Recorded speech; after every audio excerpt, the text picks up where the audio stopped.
Hello, good people. It's Rob Lee. We're going to try this again. Here's my email, and here's the name of the website. And I've got a couple doctor's appointments, and I'm going to try to get right on it. And everything is at the appointed time, so we'll just go from there. But it's meant to happen. But it was never meant to happen, obviously. When I said that it would happen, it's going to happen when our Father says it's going to happen. I want to show you a few clips of a video about hate, the epitome of diabolical hate, and what's coming your way, what's coming our way, and for us not to fear it, and for us not to shun it. Everybody talks about immigration, the invasion. They talk about this. It's a relentless issue. Most of you who understand what's really going on, you know that it comes from corporations, it comes from banks, it comes from some of the most evil creatures that walk this earth, and a hatred toward a certain segment of society, and many of those people are the children of the Almighty Father. I'm not telling you to hate back. In fact, I'm telling you to pray. Pray. I've never told you to hate back. I've told you to pray. So that's what we're going to do. After we watch this, we're going to pray, and we're going to understand what we need to do to prepare for it. Europe has not yet learned how to be multicultural, and I think we're going to be part of the throes of that transformation, which must take place. Europe is not going to be the monolithic societies that they once were in the last century. Jews are going to be at the center of that. It's a huge transformation for Europe to make. They are now going into a multicultural mode, and Jews will be resented because of our leading role. But without that leading role and without that transformation, Europe will not survive.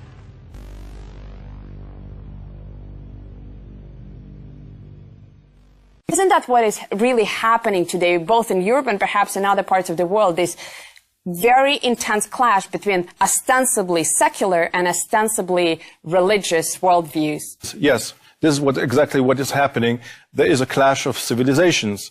And we, the Jews, we are in the middle of this clash of civilizations. On one side is what happened in Paris and Brussels, and that children who walk with the kippah in the streets in Paris are being attacked. On the other side, what we have the counter-reaction of old Europe. We have the laws against limiting religious freedom in Switzerland, against the minarets, in France, against the burqa, the attempted law in Germany against circumcision, the attempted law in Holland and in Poland against halal or kosher meat. So this is the reaction of old Europe against this new wave of religious expression. So essentially what you're saying is that in these both you're together with both Muslims yes. and people of other denominations. And we see ourselves together, fighting together with our Muslim brothers who want a free Europe, who want a peaceful Europe, who want to integrate like our forefathers integrated in Western Europe 120 years ago. And they are our natural allies.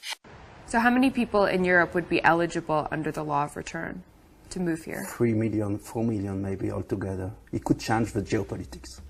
What do you mean that it could change the geopolitics?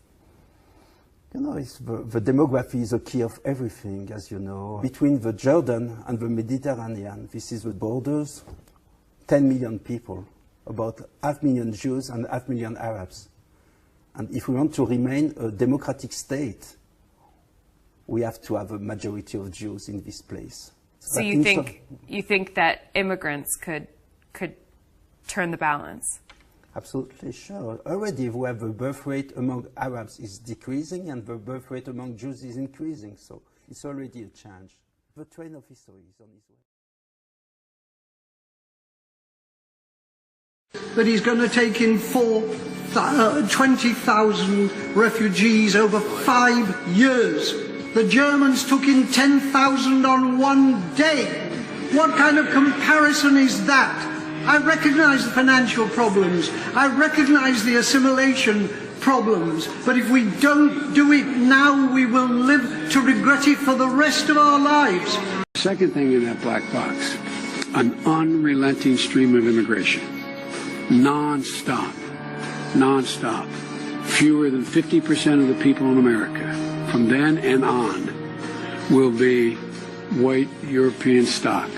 That's not a bad thing. That's a source of our strength. All right, after watching that, and I know it may be hard for you to watch it, it's hard to see someone openly talk about killing you. I mean, it's hard to accept, but this is the truth, and this has been foretold. It was promised by your father a long time ago. There's no need for you to get so upset about it. Now, when you read the words of somebody like Tim Wise, who says that you're white people on the endangered list, and unlike, say, the bald eagle or some exotic species of muskrat, you are not worth saving. In 40 years or so, maybe fewer, there won't be any more white people around. Now, this is Tim Wise, who is a devil, a Babylonian devil, who claims to be an anti-racist activist. And then Barbara Lerner Specter, who was in the video, who made the absolutely asinine comment that how would Europe survive unless you have this influx of people? Well, how have God's children survived since the very beginning? It goes far deeper. It has to do with Jesus Christ. It has to do with the Almighty Father. But read the comment, the hypocrisy from Barbara Lerner Specter. It says, since coming back to Twitter, I've spent most of my time blocking racists who troll my account. Twitter needs to crack down on racist trolls. Think about where this evil monster's mindset is, that she sees people who question her words and her behaviors as racist, but she cannot see the hatred that is within her. That's because they are genetically created evil. They are created evil for a reason. They are your adversary. Your father is going to cast them into a fire. Listen to what I'm telling you. The Almighty Father says that his children are fearfully and wonderfully made, and that he knows everything about us because he created us. You see, this is bigger than just us. It has to do with our Father and Jesus Christ.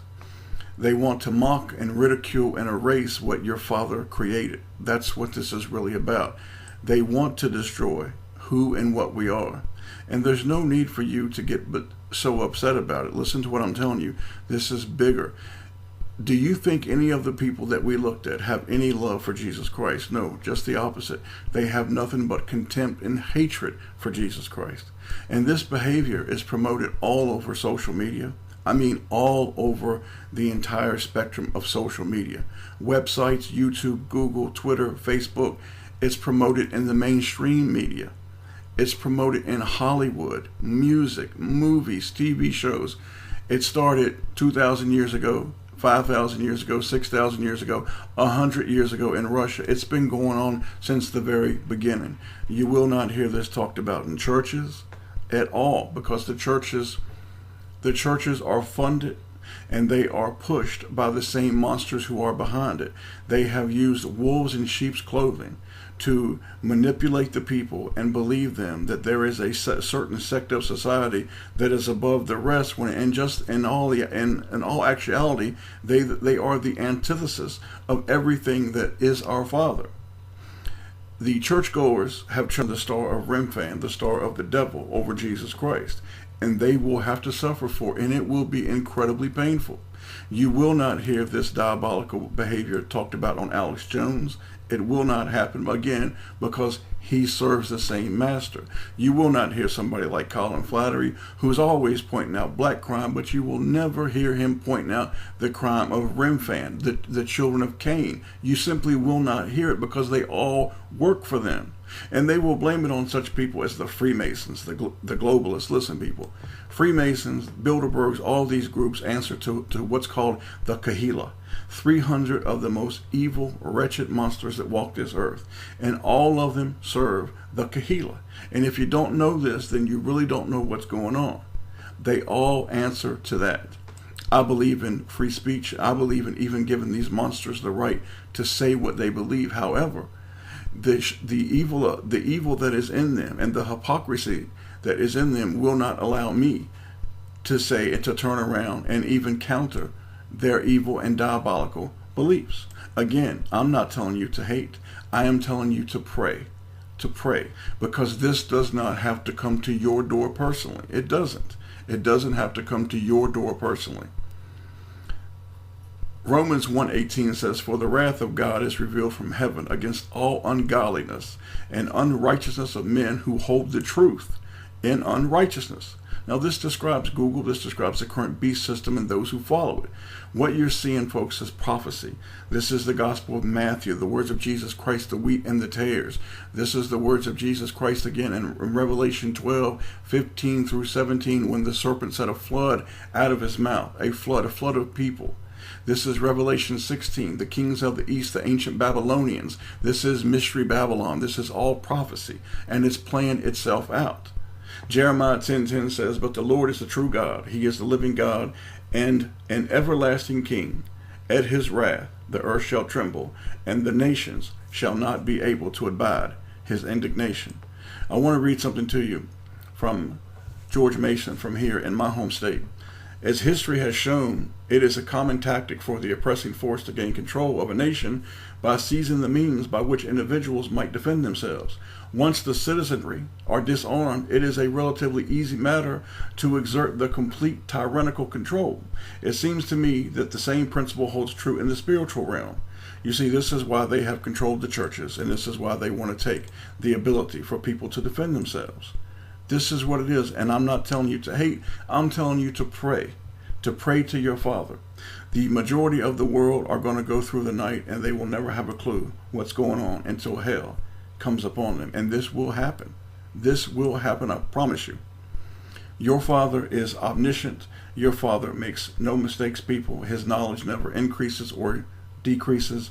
Nothing catches your Father by surprise. Your Father has never said, oops, because everything is his doing. Everything. I want to close it with this. I want you to hear something. These are Edom, okay? This is Edom. These are the Edomites. And it's so deep that I can't possibly put it in just a couple minutes. But this is what your Father says about Edom. Whereas Edom saith, we are impoverished, because they're always playing the victim. But we will return and build the desolate places. Thus saith the Lord of hosts, they shall build, but I will throw down. They shall call them the border of wickedness, and the people against whom the Lord hath indignation forever. Forever. The words of Jesus Christ, 14 through 18 in Revelation 19, 14 through 16 here. And the armies which were in heaven followed him upon white horses, clothed in fine linen, white and clean. And out of his mouth goeth a sharp sword, that with it he should smite the nations, to fatally strike. And he shall rule them with a rod of iron, and he treadeth the winepress of the fierceness and the wrath of the Almighty God. And he hath on his vesture and on his thigh a name written, King of Kings and Lord of Lords. Fear not, people. Jesus Christ is coming, and he's coming for them, and they know it. And this is all a part of prophecy, and it's playing itself out. May the Almighty Father bless you all in the name of Jesus Christ.